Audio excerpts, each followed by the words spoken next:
Ina ne mu? Na gajiya. Ina gajiya. Lafiya. Lafiya lau. Madalla. To Allah. Mutan shi aka yi mu. To bulani Allah ya samu. Ai mun ana haka a gidan karuwai ko? Dan bulani. Kai ko me zaka gidan karuwai? Kai, ba fa iskan shi na zo yi ba.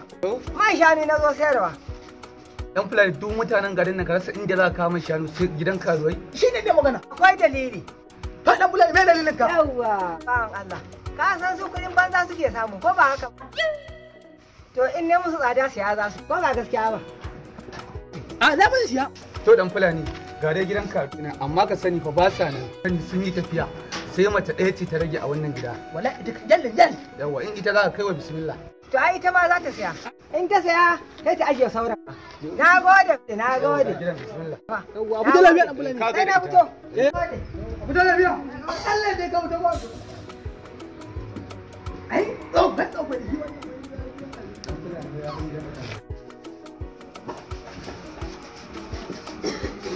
Salamu alaikum. Salamu alaikum. Salamu alaikum. Wa alaikum salam. Yau kuma wata sabon gani a cikin gidan nan daga gani ba ko ne mara ban mura ba mu da sallama ai mun dade. Yawwa. Sanni dai. Yawwa sanni. Yawwa. Mara ba kwastoma. Ko da daga nan. Ƙara so dai ƙara. Yawwa sanni dai. Yawwa sannu. Yawwa. Ai ba shigowa nan ba. A shigo mana kaga kwastoma ka tsaya a waje shigo don Allah. Ba fa iskan shi na zo yi ba.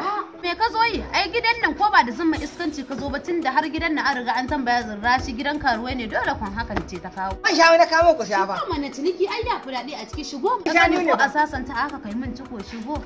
Shigo man. Ba kowa shi shi. Shigo da takalminka. Shigo.